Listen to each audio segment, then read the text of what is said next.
Yeah, again, very good question. I think looking back to when I first came into the world of financial planning back in late 2013, the approach I had then was in terms of mentorship or looking at aspiring to be someone or be like somebody and work with somebody is very different to the model that Emery Little adopts. And the thinking environment really has enabled me to experience that kind of dynamic on a level playing field. Whereas I think previously it was very much a kind of, okay, this is, you have maybe a boss here who's telling you how they do it, why they do it, why it's the right way to do it. And don't get me wrong, I've had great mentors in the past and great leaders to learn from in the past. But actually the thinking environment, it just feels like this is one big team, one big flat line here, essentially, where we're all working at the same level. There's no kind of egos.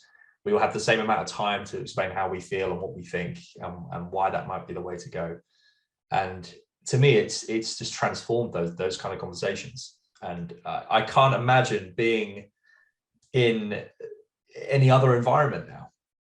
Competing for the conversation, competing for the right to speak or share your opinion. It's just made the whole process really, really easy. Thank you. Alfie, what are your thoughts? Yeah, I'm certainly focusing on Harry's last point of I couldn't imagine not having this environment set up. And this is not anyone else's fault, but when we've worked with other partners, professionals, or just other contacts, and we've and we started speaking to them either on Zoom or in person, and there's lots of interrupting, or there's even small things like gutturals or just ums and ahs at the wrong time. You're like, oh no, that you really, it's kind of really quite obvious when you're in a scenario where the thinking environment isn't being adopted, and it's quite off-putting. So that sort of shows you how far we've come, where you're like, oh no, that's not what we do around here. That's not helping. So I think how we've developed that is that we've actually started being like, no, this is what we believe in, this is what we do, and we do it and it works and we do it well. So we've started bringing it into meetings with external people to try and high level. I'm trying to ruin, or change the course of their journey or plan, or in any way say that what we're doing is better or worse, but it certainly works for us. So, and for us to actually have a good outcome and meeting with them, we need to adopt it in those meetings. And I think where we've seen that, it's always been received pretty well as well. They're like, oh, okay, I get this, and it's just worked. So yeah, I definitely think that the importance for us as a team and the idea of doing anything different is just so far down the line. It's crazy, really, because of how much we've achieved and done through this approach. I think that we'll never stop. I think that's probably it. I think one of the things that I observe in the team, and actually particularly, I guess it comes back to the component of equality. So I don't observe there being any more weight put on what Alfie says, for example, than what Harry says. So there's kind of no difference in terms of the importance of what different people say within the team. And that, I just think, in terms of the mentorship and development approach, to be able to put your thoughts and views out there and have them seen on equal footing to whatever anybody else says, is quite, I think it's quite a big thing for us. I don't think that is the norm. I don't think that's kind of how most businesses work. What are your thoughts? What I picked up from the very early interactions here is that there is, as you said, Becca, equal weight put on everyone's opinion across the team. That doesn't matter if you're a financial planner, whether you're a power planner, whether you're an administrator, whether you're whatever your role within the business, you're given equal time, you're given the ability to think for yourself, the autonomy to bring your ideas to the table. And the amount of times we've been in a predicament where we've been trying to get something across the line, there's been something that maybe is, how can we figure this out to take ourselves to the next level? And a comment or an idea has come from somewhere you just wouldn't have expected it. And that's no disrespect to that individual, but it's just maybe that's not directly their line of work, or they're not client facing. So why would they have thought of something like that? And it's just unfortunately in a lot of corporate structures, and certainly some I've experienced in the past, you don't hear from these people, you don't hear from them, or they don't feel incentivized, where they don't feel able to bring their opinion to the table. And that's where this thinking environment has really transformed things for me. I think I've always been someone that's felt comfortable doing that, but I know a lot of people that haven't, and this allows those people to feel energized and to bring the best version of themselves to these conversations, and therefore we get the best from them as well. So collectively, it's a win-win. What do you think, Alfie? Yeah, I totally agree. I think what the thinking environment does really well is that it gives you like a framework in which to operate on things that I think most people believe in. Most people are good people. Most people want the best for themselves and for others close to them and around them.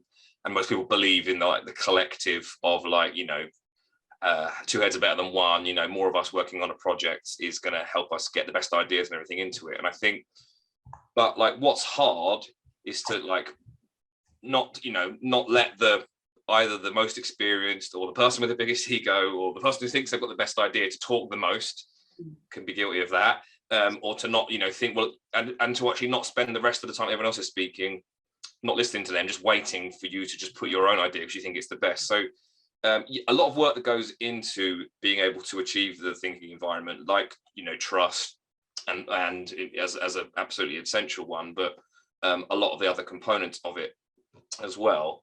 But what it does brilliantly is it just gives you a framework from which you can go, why isn't this working? Or have we come out of the thinking environment? Have we sort of broken the rules? Are we not truly adopting what we know works? And it just gives you something to go back to every time. And I think in my experience in work, particularly in the last few years and in life, it's when there's no framework. What is it James Clear says? You don't rise to the heights of your goals, you only stoop to the depths of your processes, something like that.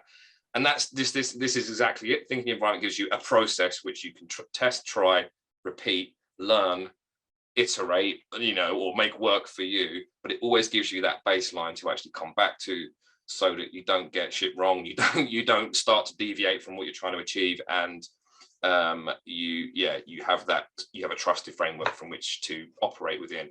And sort of further on to what Harry said, I think that's actually a really, really important part of it, and at the gateway, if you like, to do some of the great work we've been able to do. It's interesting, isn't it? Often when things are feeling a bit wonky, always stuck with something, it does often take somebody taking a step back and going, hang on a minute, what's going on with the components? Often, I don't know, maybe equality's gone a bit, or there's some assumption, we can step back and question what we're assuming that's holding us back, that kind of thing. So yeah, I think you're right with that. I think it the framework that it gives is really powerful. It just kind of gives everybody a bit of a frame of reference, I guess, as to how things should look.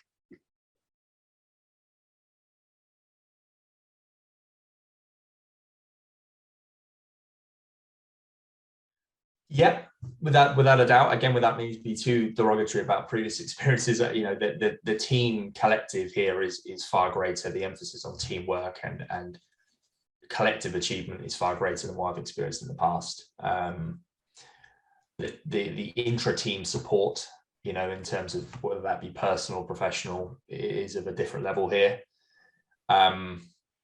The focus on the trust within the team as well. I think we've done some pretty, I think Alfie would agree with me, some unique exercises within the team where you kind of, I've mentioned it to friends before, and they sort of think, really, are you doing that with your team at work? And yeah, on the surface, it maybe sounds a little bit obscure, a little bit random, but actually the objective is very much to do what we've achieved and get that trust, that sort of underpin with throughout the team that we've worked so hard to get. And the results speak for themselves. I think, as a team, we work very closely together. We've got real trust in the team, and as Alfie alluded to earlier, the amount of times we come across incidents or obstacles that we feel are really going to be quite tricky to overcome, and a few rounds later, here we are, we've come through it, and we've figured it out. And it's it's great, it's empowering, it's really energizing actually as well. I invariably come out of those sort of conversations and interactions and just think, oh, wish we had another hour to do a bit more of it, So Alfie, what are your thoughts? Yeah, I definitely agree with that. Sometimes you're like, how's 2 hours gone by so quick? We just want to spend all of our time like in the thinking environment as a planning team because we get so much cool stuff done. But that's not the only component of the day job. So yeah, I think we mentioned already, you picked up on it, but establishing trust within the team was something that I, with respect, saw to be quite dysfunctional in previous teams within Emery Little that I'd been involved in, and has been the biggest gateway to change how we all are, certainly as a planning team going forwards. Now, I think one of the things that we got really right with Harry joining particularly was not treating it like it was the old planning team of the 5 of us plus Harry. We treated it as a new planning team. It's a whole new, brand new team. You know, it's not, and what that forced me to make happen was that we went back to the real basics of, right, well, what does trust mean to us? Trust means being able to be vulnerable to all of the bad things about you, all of the things you don't, you know, that you struggle with, and bringing them to the table. And we did some tricky exercises where Harry must have thought, what is going on here, where we're asking, you know, I think one of the questions was, what is so vulnerable for you to share that it actually like makes you want to cry, or is kind of just so uncomfortable? And again, there were some of the stories that were shared there, but it's just kind of brought us all to a level of, oh, okay, we're all human, we're all smart, we all, you know, want good, we all want to do better, but actually we've all got flaws, and that's okay. Let's together share those, and then know that we're on the same side, know that no one's hiding anything, no one's playing a game, we're all our true selves, and we're gonna be in this together for the long term. And then that has then moved us on to be able to have healthy conflict in the right way, to sort of say, look, I don't mean I wasn't good enough, Harry, sorry mate, picking on you just because you're here, or you could have done this better. Likewise, what could I have done better, because I felt a bit off it there. And then, you know, we always say a better me plus a better you equals a better us. So it's enabled us to have more framework around our conflict and our feedback, which is, I think, the gateway for us to continue to build on the ladder of continuing to get better. But without that trust and baseline, we wouldn't have been able to have given each other feedback, because you would have felt it's like a personal attack, or someone was, was putting their sort of issue, ego, or thoughts in the way. So, but again, the thinking environment has been the platform and the framework in which we've been able to adopt this. And as Harry will know, we from the get-go, it's been thinking environment all the way. No other behavior within a meeting is tolerated or acceptable. Not luckily, no one would even dare, because of how good it is. So it just works. It's interesting, isn't it? Because that I've done quite a lot of thinking, as you both know, about the thinking environment and how it really gives us a way of creating psychological safety. Knowing that you're going to get your turn, knowing that you're going to be able to speak uninterrupted, knowing that actually people aren't allowed to directly kind of comment on or criticize in any way you're thinking, I think it is huge. And I guess where I see that in mentorship and in development and in the team, it would perhaps be a more traditional way of thinking, to see somebody bringing their weakness to the table as, oh, okay, that's something you're weak in. Okay, I need to help you with that.